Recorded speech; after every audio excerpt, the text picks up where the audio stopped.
My sister forgot to give my diabetic son his insulin while I was at work. He was being annoying, she said. My mom added, he's old enough to manage himself. He passed out. I didn't scream. I did this. 4 days later their phones were blowing up, and their reputations were gone. I always knew my family had a weird thing about my son Cody.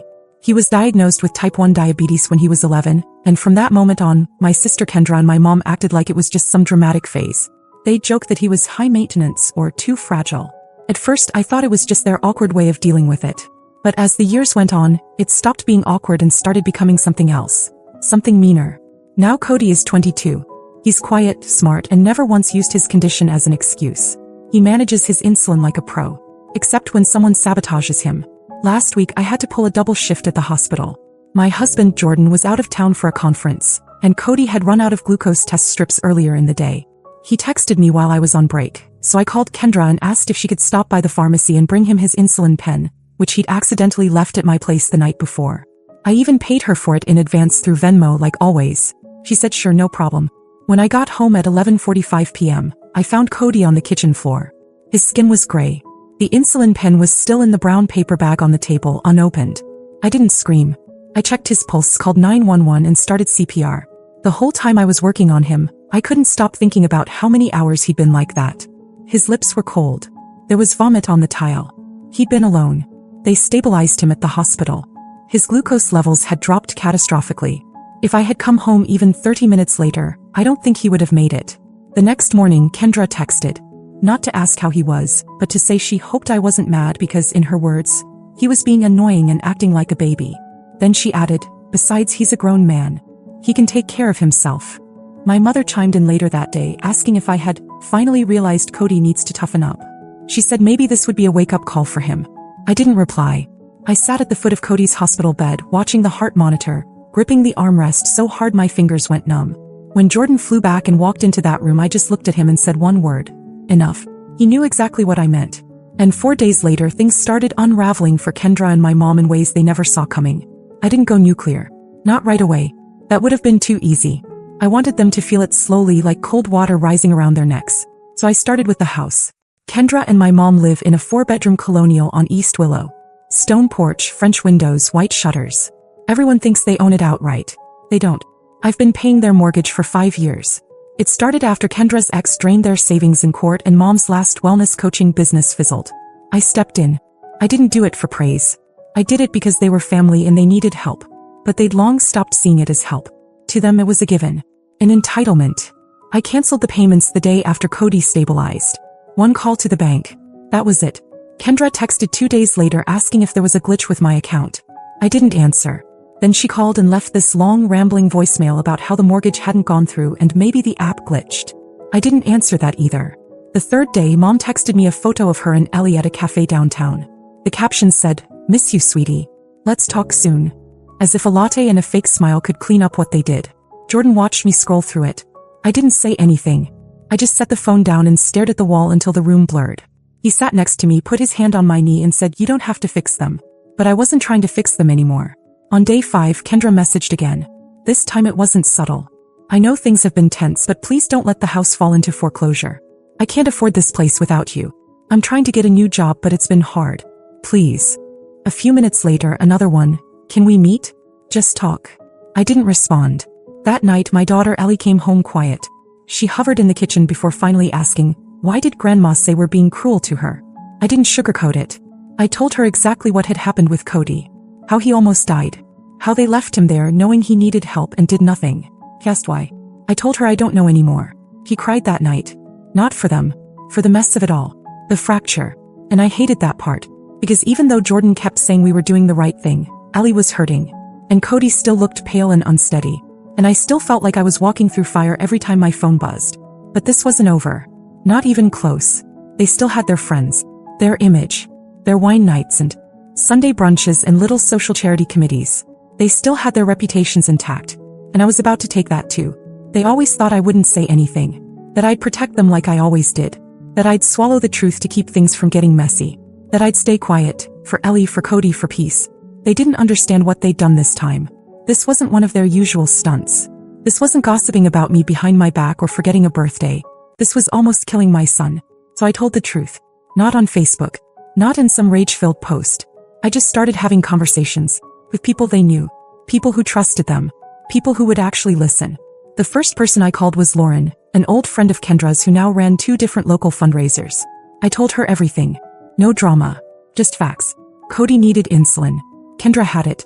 She didn't give it to him. He collapsed. I did CPR. Hospital. I see. Almost didn't make it. There was this silence on the line when I finished.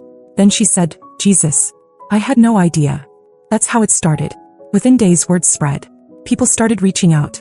Women from the yoga studio where my mom taught asked if it was true. Parents from the diabetes support group I co-chaired asked if we needed help. One of the nurses I worked with said she overheard a couple talking about some woman who neglected her nephew with diabetes and nearly killed him. They didn't know they were talking about my family. The fallout hit fast. Mom lost 3 yoga clients in 2 days. She tried to play it off like people were just cutting back financially, but I saw the emails. One woman wrote, I'm no longer comfortable leaving my daughter with someone who doesn't take medical conditions seriously. Kendra was worse off. Her little Etsy shop, full of handmade boho decor, was suddenly buried in bad reviews. Not vicious ones. Just people saying they couldn't support someone who could do something like that. She tried deleting them. It didn't matter. Screenshots were already making the rounds. And then came Claire Benson. Claire ran the town's biggest annual charity auction. She was the kind of woman my mother had spent years trying to impress. Always tagging her in photos, always bringing her lemon bars she didn't ask for. Claire posted something on the neighborhood Facebook group. No names. Just a short message. It costs nothing to show kindness to someone who depends on you. It costs everything to pretend it doesn't matter. Everyone knew who it was about. No one defended them. By the end of the week, the same neighbors who used to wave at my mom from their driveways were walking right past her without a glance. Kendra stopped posting on Instagram. Not even stories. Jordan told me to be careful. That humiliation makes people reckless. And that was before I got the alert. It was from my bank. Someone had tried to reset my online account password. They used my mother's maiden name to answer the security question. It failed twice.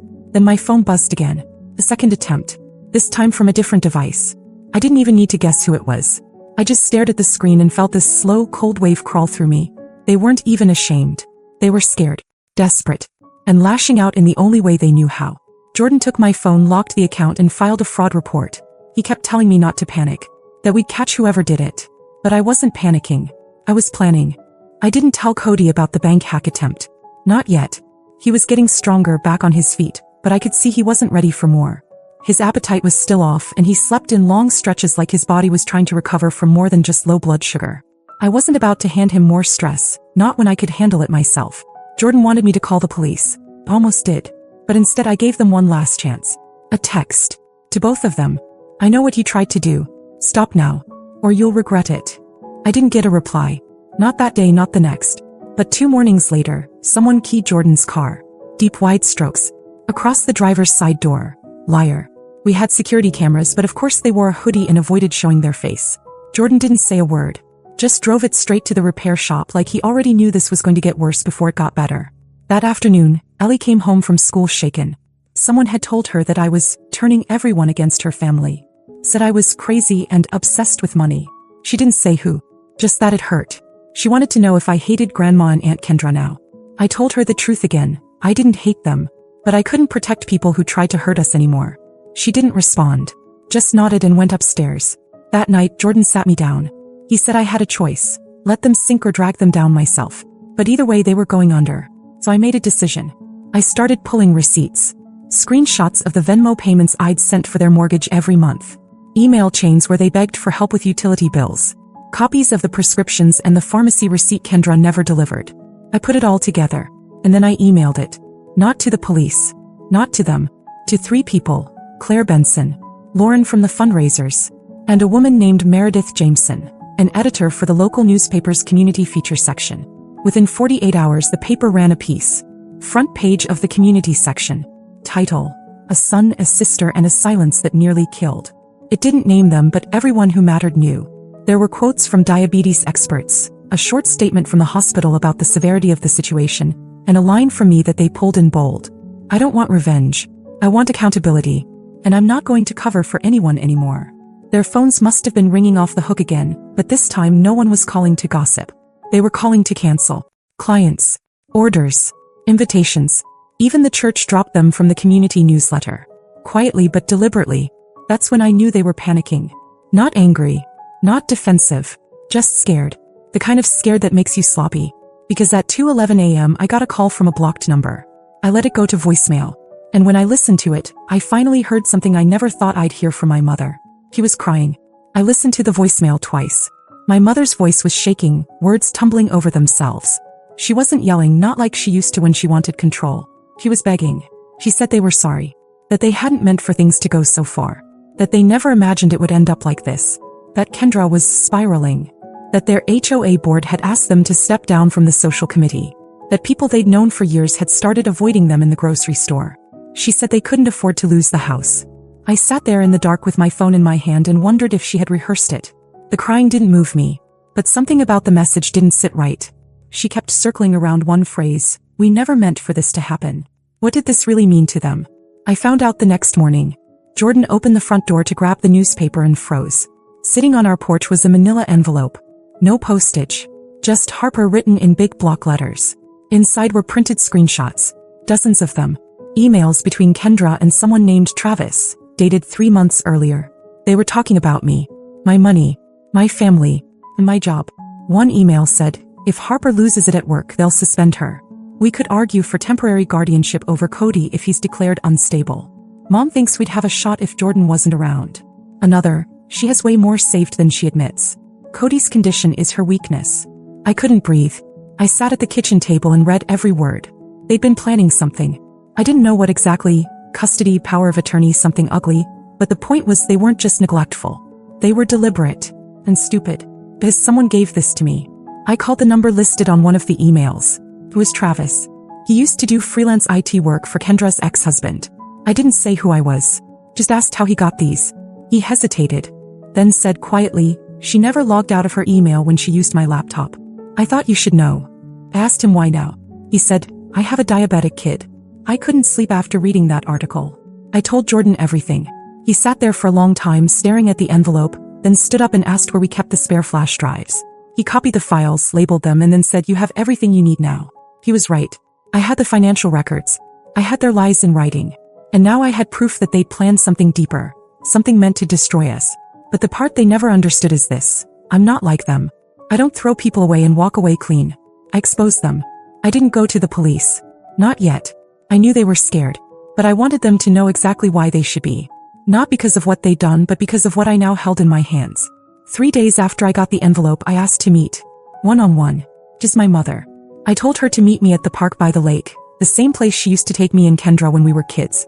She showed up looking hollowed out, like a person trying to hold on to a lie too long and starting to forget which version of it she's told.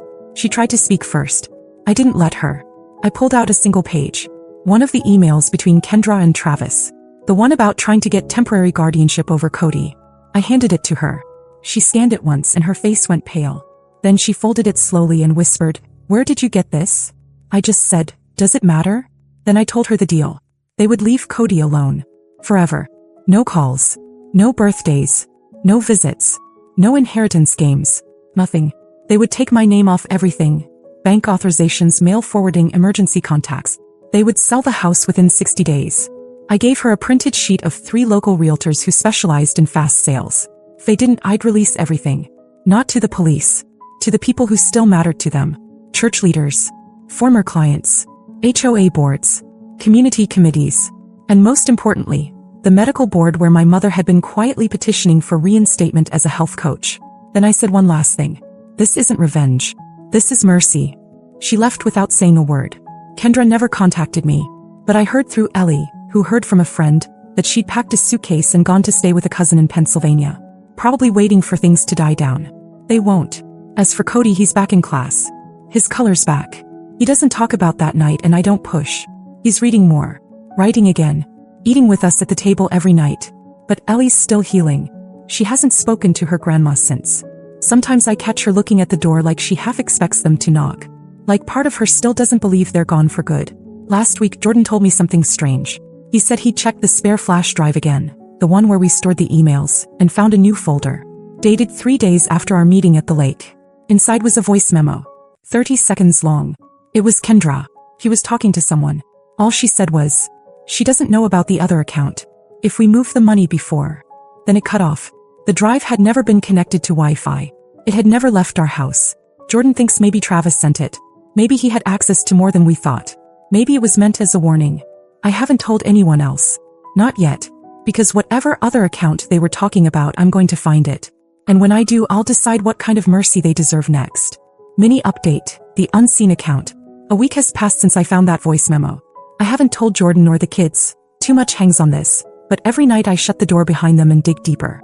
I'm tracing bank transactions, reviewing old emails, phone records. My gut says they planted funds somewhere I'd never look.